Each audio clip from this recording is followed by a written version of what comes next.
अरे भाभी की 25 मिस्ड कॉल्स हैं, उठाकर पूछ तो ले, कोई जरूरी काम होगा।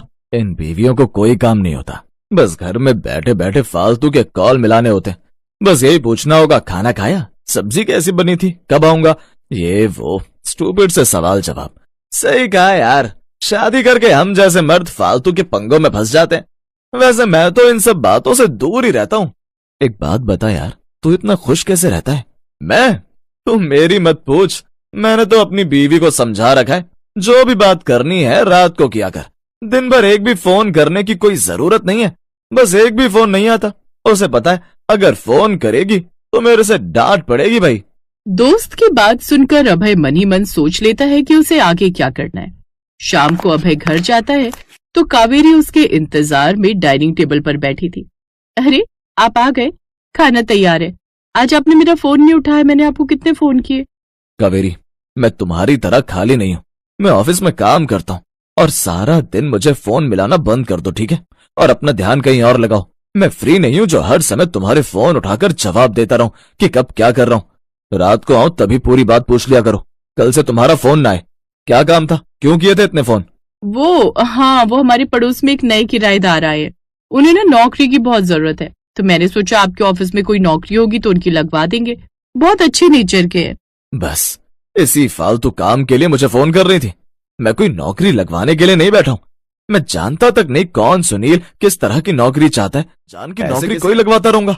मेरे ऑफिस में नौकरी खाली है भी या नहीं मुझे कैसे पता चलेगा? तभी दरवाजे की घंटी बजती है। कावेरी दरवाजा खोलती है। दरवाजे पर सुनील खड़ा था, उसके हाथ में एक मिठाई का डब्बा था। हेलो कावेरी जी, वो मैंने आपसे कहा था ना, मैं नौकरी ढूंढ रहा हूँ, मेरी नौकरी लग गई है, तो सोचा आपको भी मिठाई दे दूं। Oh thank you so much, मुझे बहुत खुशी है कि आपकी नौकरी लग गई। मैं अभी बस आपके बारे में इनसे।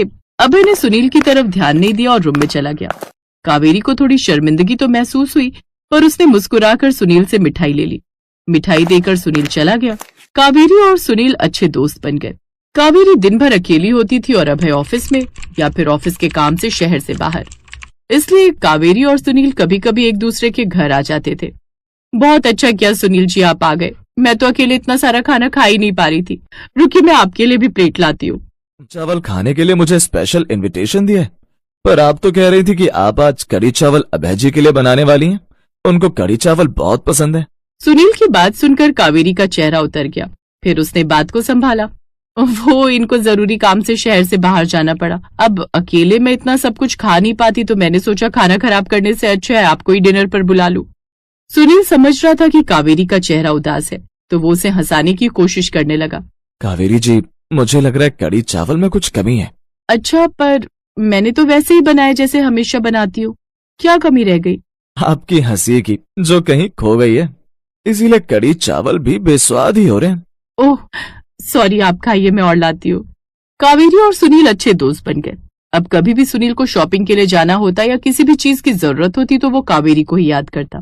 कावेरी ने भी अब अभय को ऑफिस में तंग करना बंद कर दिया, वो उसे बिल्कुल भी कॉल नहीं करती थी। अभय को भी हो गई, पर उसका दोस्त विजय इस बात को हजम नहीं कर पा रहा था। एक दोपहर विजय ने कावेरी को सुनील के साथ मार्केट में देख लिया और उसने नमक मिर्च लगाकर सारी बात अभय के सामने रख दी। अभय घर आया, वो पहले ही गुस्से में था। जब उसने घर पर सुनील को कावेरी के साथ चाय पीते हुए देखा तो उसका खून खौल गया। उसने सुनील से ठीक ढंग से बात भी नहीं की। अच्छा, तो मेरी गैर मौजूदगी में ये सब हो रहा है? आप गलत समझ रहे हो। सुनील जी के घर दूध खत्म हो गया था तो मैंने कहा चाय मैं ही बना लेती हूँ, बस सुनील जी और मैं चाय ही पी रहे थे। अबे, कावेरी और मैं सिर्फ अच्छे दोस्त हैं। मैं कावेरी की पूरी रिस्पेक्ट करता हूँ, तुम जो भी समझ रहे हो वैसा बिल्कुल भी नहीं है। यहाँ से चले जाओ सुनील, वरना गुस्से में मैं कुछ भी कर दूंगा। सुनील चुपचाप वहाँ से चला जाता है। उस रात कावेरी को नींद नहीं आती और अगली सुबह जब अभय सोकर उठता है तो कावेरी अपने बिस्तर पर नहीं थी। वो बस एक चिट्ठी छोड़कर गई थी। अभय, मैं जा रही हूँ तुम्हें छोड़कर, हमेशा के लिए। मुझे ढूंढने की कोशिश मत करना, अब मैं कभी नहीं लौटूंगी। मेरा शक सही था, कावेरी उस आवारा सुनील के साथ भाग गई। मुझे छोड़कर भागी है वो अपने आशिक के साथ। मैं सुनील को नहीं छोड़ूंगा।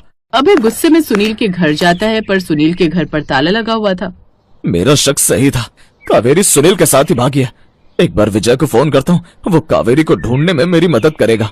अभय के फोन करने पर विजय तुरंत आ जाता है। मैंने तुझे कहा था ना, कावेरी भाभी और सुनील के बीच जरूर कोई चक्कर चल रहा है। मैंने उन दोनों को जिस हालत में देखा था ना, उस हालत में तू देखता तो पता नहीं तू उस समय क्या करता। हाँ मेरे दोस्त, अब बस मेरे पास यही रास्ता है कि मैं जल्दी से सुनील और कावेरी को ढूंढ लूं। मैं उन दोनों को रंगे हाथ पकड़ना चाहता हूँ। मुझे छोड़कर भाग गई है मेरी बीवी, मुझसे सहन नहीं हो रहा। मैं कुछ कर दूंगा। ढूंढते हैं, घबरा मत, जल्दी हम दोनों ढूंढ लेंगे। अभय गुस्से से भरा हुआ था। तभी सामने से सुनील आ जाता है। उसके साथ एक लड़की भी थी। अभय गुस्से में सुनील की शर्ट का कॉलर पकड़ लेता है। बता मेरी कावेरी कहाँ है? तू कहाँ छोड़कर आया मेरी कावेरी को? जल्दी बता वरना मैं तुझे जमीन में जिंदा गाड़ दूंगा। अबे तमीज से बात करो, मुझे नहीं पता कावेरी जी कहाँ है। मैं तो कल से शिखा के साथ शादी की तैयारियों में लगा हुआ हूँ। अभय जी, आपको कोई गलत फहमी हुई है। सुनील और मैं तो शादी की तैयारी कर रहे हैं। अगले महीने हमारी शादी है। हम तो खुद कावेरी जी को शादी के लिए इनविटेशन देने आने वाले थे। सुनील और शिखा की बात सुनकर अभय अपना सर पकड़ लेता है। अगर कावेरी तुम्हारे साथ नहीं है तो फिर मेरी कावेरी कहाँ चली गई? मैंने क्या कर दिया? मैंने कावेरी को बहुत सुनाया, बहुत ताने दिए। मुझे पता है मेरे बुरे बर्ताव की वजह से मेरी कावेरी मुझे छोड़ कर गई है। मैंने उसे नहीं समझा, मैंने उसे गलत बोला, उसके चरित्र पर उंगली उठाई। कावेरी कहाँ चली गई? तुम लौट आओ। अभय की आंखों से आंसू छलक गए। वो रो पड़ा। सबने मिलकर कावेरी को बहुत ढूंढा पर कावेरी उन्हें कहीं। कावेरी को घर से गए 1 हफ्ता होने वाला था पर कावेरी का कुछ पता नहीं चला था। पुलिस भी कावेरी को ढूंढ रही थी। अभय तुरंत कार में बैठा और कावेरी को ढूंढने निकल पड़ा। अचानक अभय की नजर गुरुद्वारे पर पड़ती है जहां कावेरी लंगर सेवा कर रही थी। अभय की नजरें जैसे ही गुरुद्वारे के लंगर हॉल में सेवा करती हुई कावेरी पर पड़ी, उसके गुस्से की आग बुझ गई और उसकी जगह एक गहरी पीड़ा ने ले ली। वो दौड़कर गुरुद्वारे के अंदर गया और कावेरी के सामने जा खड़ा हुआ। कावेरी उसे देखकर एक पल के लिए चौंकी, पर उसके चेहरे पर कोई भाव नहीं था, न खुशी न नाराजगी, बस एक शांत उदासीनता। कावेरी तुम यहाँ? मैंने तुम्हें कहाँ कहाँ नहीं ढूंढा। प्लीज घर चलो। आप यहाँ क्यों आए अभय? मैं यहाँ ठीक हूँ। कावेरी की शांत आवाज सुनकर अभय का सिर शर्म से झुक गया। उसे अपने बुरे बर्ताव का हर एक पल याद आ रहा था। उसने कावेरी की भावनाओं को नजरअंदाज किया था। कावेरी मुझे माफ कर दो, मैंने बहुत बड़ी तुम्हें गलत समझा। कावेरी ने अभय की आंखों में देखा। उसे अभय के पछतावे में सच्चाई नजर आ रही थी। मैं घर चलूंगी अभय, पर एक शर्त पर। मैं आपके घर नहीं बल्कि हम दोनों के घर चलूंगी, जहाँ मेरा भी उतना ही मान और सम्मान हो जितना आपका है। हाँ कावेरी, ये हमारा घर होगा। मैं तुम्हें कभी शिकायत का मौका नहीं दूंगा। अभय और कावेरी एक नई शुरुआत के साथ घर लौटे। अभय ने अपने दोस्त विजय से भी दूरी बना ली और कावेरी को हर कदम पर सम्मान देना शुरू कर दिया। दोनों मिलकर सुनील और शिखा की शादी अटेंड करते हैं। दोनों को एक साथ खुश देखकर सुनील और शिखा भी बहुत खुश थे।